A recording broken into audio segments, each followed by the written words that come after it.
네, 안녕하세요. 마지막 강의 연립상미호방 정식 해보도록 하겠습니다.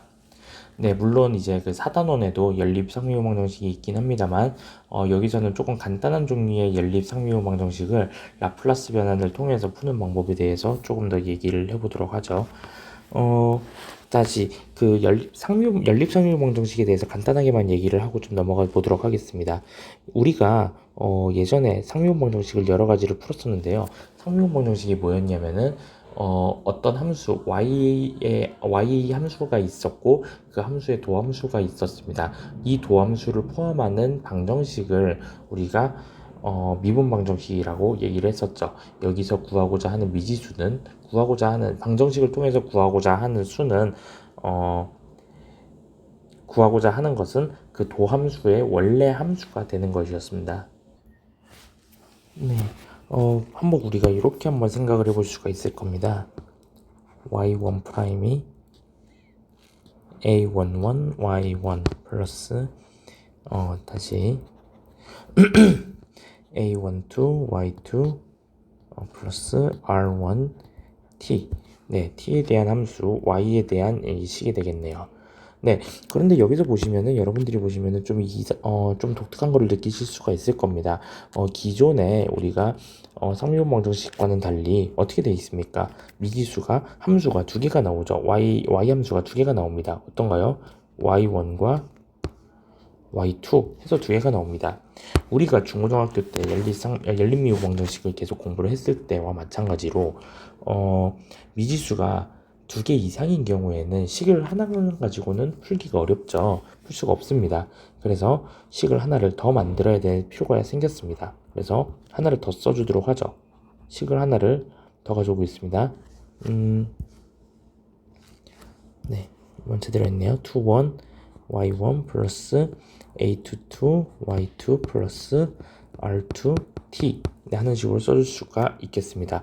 자, 여기서 보시면은 이제 네, 미지수가 두 개의 네, 식도 두 개가 만들어졌습니다. 이것을 이제 조금 더 정확하게 계산을 하려면은 초기값도 좀 고려를 해줘야 되겠죠. 그래서 초기값 y1 0은 k1 y2가 0일 때는 k2로 써줘 보도록 하겠습니다. 자, 사실 뭐 여러분들이 지금 여기 딱 보시면은 물론 조금 비교적 쉬운 종류의 미분방 정식이지만은 그래도 좀 풀기가 쉽지가 않을 거예요. 뭐 어떤 미지수 두 개를 어떤 식으로 해서 풀어야 될까? 여러분들이 조금 헷갈리실 수가 있는데 이거를 라플라스 변환을 이용을 해서 풀어보도록 하겠습니다. 네, 요 식을 그대로 라플라스 변환을 해줘 볼게요. 그러면은 우리가 y1을 라플라스 변환을 했을 때를 큰 y1 그리고 y2를 라플라스 변환을 한 거를 큰 y2로 생각을 해주고 먼저 풀어보도록 하죠. 그렇게 되면 이제 s y1 네 y1 0 네 이렇게 볼 수가 있겠죠. 그리고 네 일단은 이렇게 보겠습니다. 이것은 어떻게 됩니까? a11에다가 y1. 자, 라플라스 변화는 앞에 상수항이 있으면 그대로 그 상수항을 그대로 가져간다라고 했죠. 그래서 a11, y1이 되겠습니다. 그리고 마찬가지로 a11, y2로 써볼 수가 있겠네요. 그리고 플러스 빼먹었는데 요 r도 그대로 가는 걸로 하겠습니다. r도 그대로 어떻게 될까요? r1도 라플라스를 변환을 하면은 r1 R2를 라플라스 변환을 하면은 R2로 가는 걸로 하겠습니다. 자, 그러면은 R1이 될 것이고요. 그리고 마찬가지로 S, Y2, 마이너스 Y2 제로는 A11, 죄송합니다. 잘못 썼죠? 네, 제가 잘못 썼네요. A12, A21, Y1에 플러스 A22, Y2 플러스 R2가 되겠네요. 자, 요거에서 애초에 우리가 요것을 초기값을 K1과 K2로 쓰겠다고 했으니까 굳이 다시 쓰자면은 sy1-k1는 a11 y1 플러스 a12 y2 플러스 r1이 될 것이고요. 그리고 sy2 마이너스 k2는 a21 y1 플러스 a22 y2 플러스 r2가 되겠습니다. 자, 여기서 이제 여러분들이 주목을 해주셔야 되는 거는 라플라스 변환을 취한 이후에 y''이라는 것이 sy-y1 제로 y0로 간다는 겁니다. 즉, 뭐 어떻게 되냐면은 우리가 지금까지 다른 라플라스 변환을 통해서 다른 미분방 정식을 풀었을 때와 마찬가지로 라플라스 변환을 취해줬을 때 미분값이 없어지고 이게 대수값으로 단순히 1차항으로 변한다는 이슈가 있었습니다. 네. 자, 그러면은 이제 이것을 y1과 y2만 미분항이 없어지고 도함수가 없어지고 y1과 y2에 대한 얘기로만 나왔으니까 우리가 이것을 y1과 y2로 묶어줄 수가 있겠죠. 그래서 다시 한번 정리를 해보겠습니다. 그러면 y1과 y2로 묶어줘 보겠습니다. 그렇게 되면은 이제 어떻게 되나요? a11-s 네, 정리를 다 했다고 치죠. 플러스 a12y2 이것이 어떻게 됩니까? 마이너스 k1 마이너스 r1이 되겠네요. 자, 그리고 밑에는 a21y1 플러스 a22 마이너스 s y2는 마이너스 k2 마이너스 r2가 되겠습니다. 자, 여기에 이제 이 방법을 통해서 우리가 y1과 y2가 어떤 것인지 대수적으로 구해줄 수가 있죠. y1과 y2가 누군지 대수적으로 구해줄 수가 있겠습니다. 물론 지금 여러분들이 행렬을 안 배우셨다고는 했습니다만 행렬식을 만약에 나중에 배우시게 되는 행렬을 이용하시게 되면은 이것을 a11-s, a12, a21, a22-s 그 다음에 y1, y2는 마이너스 k1, 마이너스 k2, 마이너스 r1, r2로 써줄 수가 있겠습니다. 그 다음에 이제 그 다음에 이제 요 식을 역행렬을 취해줘서 뒤에 항으로 보내주면은 이제 우리가 대수적으로 y1과 y2를 굉장히 쉽게 구해줄 수가 있겠죠. 네, 이것을 2 곱하기 2 행렬에서 성립했듯이 더 큰 규모의 연립방정식에서도 똑같이 수행이 가능합니다. 더 큰 규모라고 하면은 y1, y2, y3 이렇게 3개의 미지수를 포함하는 혹은 그 이상의 미지수를 포함하는 더 큰 규모의 연립방정식 얘기가 되겠죠. 자, 그러면은 지금 배웠던 내용을 바탕으로 예시를 딱 하나만 좀 풀어보도록 하겠습니다.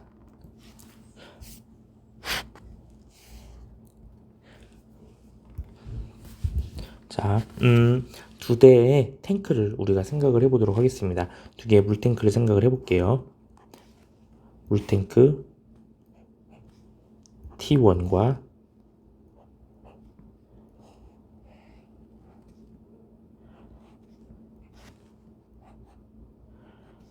T2입니다. 네,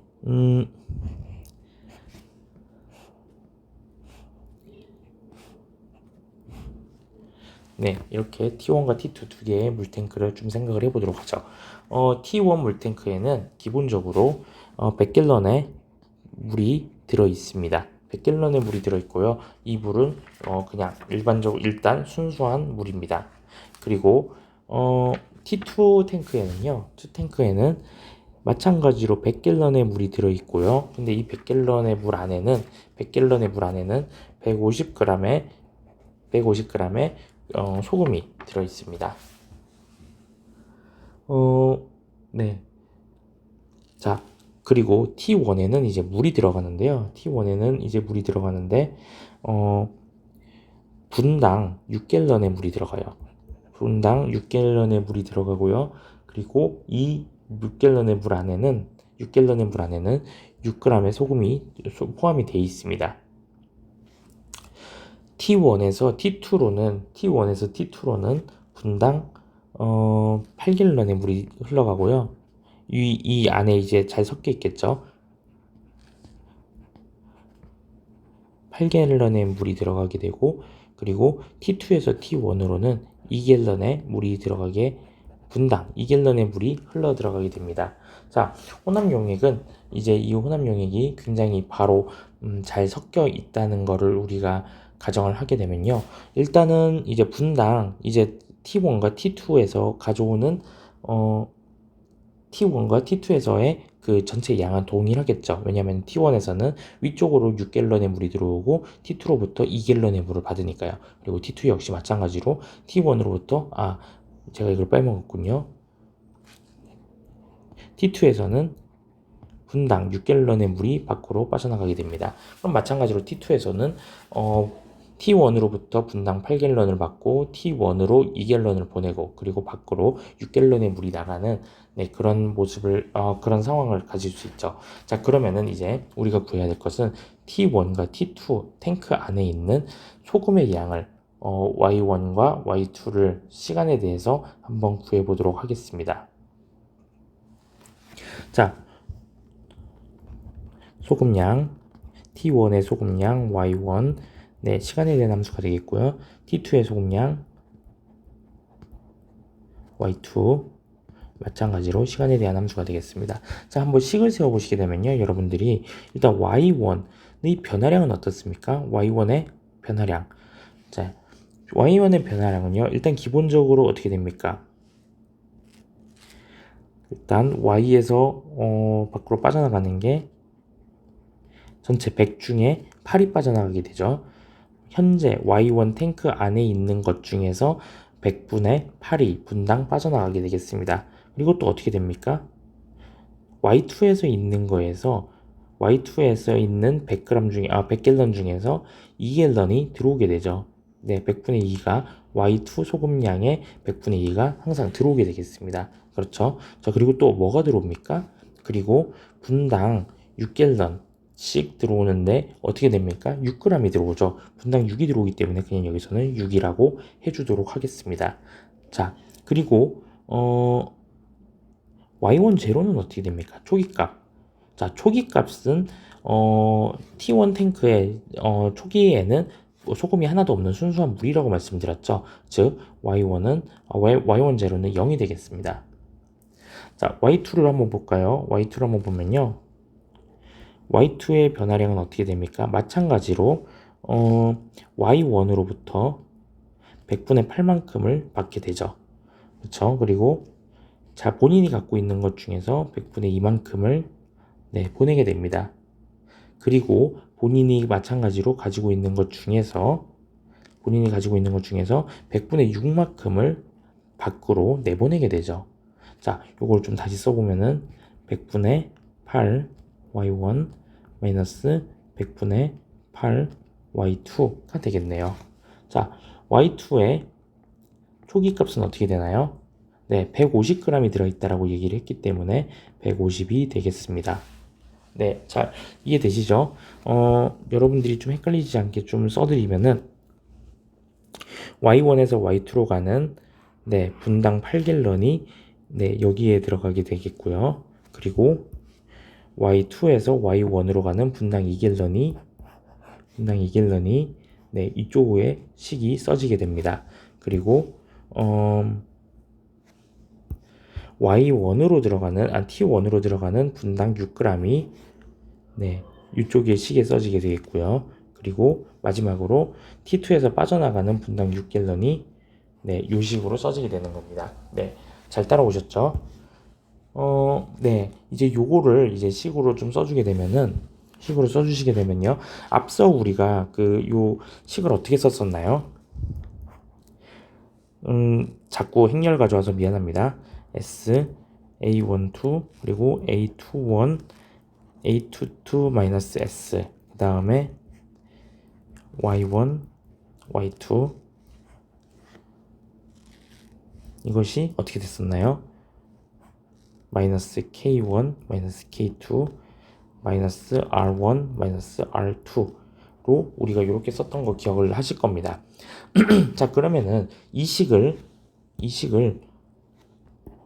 연립방정식을 이런 폼으로 그대로 바꿔주도록 하겠습니다. 그런 식으로 되면 어떻게 되냐면요. 마이너스 0.08 마이너스 S 그리고 0.02 네, 값이 조금 지저분합니다만 0.08 그리고 마이너스 0. 죄송합니다. 마이너스 0.08 마이너스 S 그리고 y1, y2 이것이 어떻게 되나요? 마이너스 S분의 6 그리고 마이너스 150이 되겠네요. 네, 뭐 물론 저는 지금 행렬로 이렇게 행렬식으로 썼습니다만 여러분들은 조금 여러분들이 편한 방식으로 쓰시면 될 것 같아요.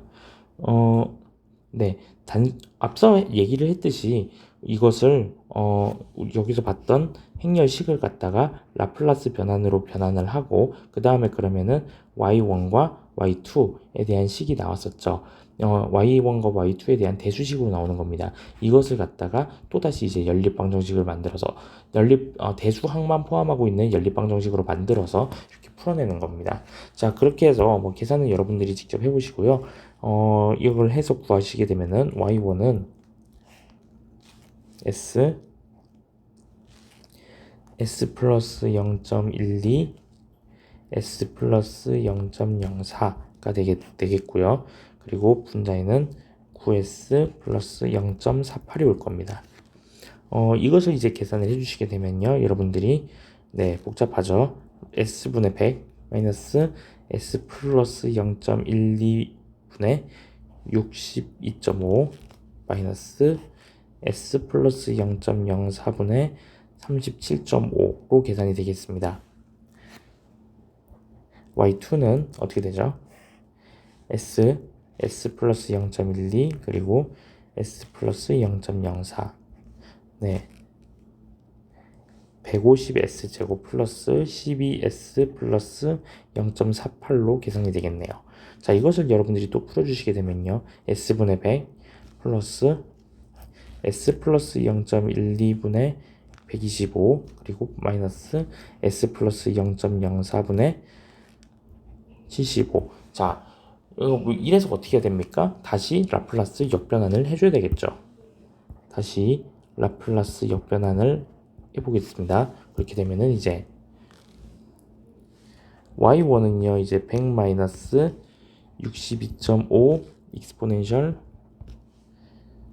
마이너스 0.12t가 되겠고요. 마이너스 이거 기네요. 37.5 기니까 옆에다가 그냥 쓰겠습니다. 2에 마이너스 0.04t가 될 겁니다. 네, 그리고 y2는요 100 플러스 125 2에 마이너스 0.12t에 마이너스 75 2에 마이너스 0.04t승이 되겠네요. 와, 굉장히 복잡하네요. 네, 물론 뭐 우리 시험에서 뭐 이런 식으로까지 계산이 지저분하게 나오는 거는 저희가 뭐 내지는 않겠습니다만 향후에 어차피 여러분들은 대부분 이제 공대생들이기 때문에 사실은 여러분들이 마주칠 수 있는 실제 상황에서는 깨끗한 숫자보다는 조금 더 더러운 계산을 좀 많이 접하시게 될 겁니다. 그래서 이걸 여러분들이 조금 더 요런 지금 뭐 시험에서야 주어진 시간이 정해져 있는 시험에서야 이런 식으로 풀 수가 없겠지만은 여러분들이 조금 더 복잡하고 지저분한 수도 능숙하게 다루는 연습이 필요할 것 같습니다. 자, 그래서 그냥 뭐 마지막으로 여기서 시간에 따라서 그래서 y가 어떻게 변합니까? 라는 거를 우리가 그래프로 그려보시게 되면요. 그래프로 그리시게 되면요. y1 같은 경우에는 어떻게 됩니까? y1 같은 경우에는 그냥 간단하게 그리겠습니다. 간단하게 그리면은 y1 같은 경우에는 단순히 늘어나다가 어느 시점에서 세츄레이션 되는 이런 모습을 보이겠고요. y2 같은 경우에는 오히려 초반에 좀 많았다가 초반에 굉장히 많았다가 점점 줄어들다가 그 다음에 다시 늘어나서 y1과 동일한 점에서 세츄레이션 되는 모습을 보일 수가 있겠습니다. 네, 이것으로 이번 학기 공학수학 강의를 모두 마치도록 하겠습니다. 한 학기 동안 굉장히 고생 많으셨고요. 시험 기말고사 준비 잘 하시길 바랍니다. 고생하셨습니다.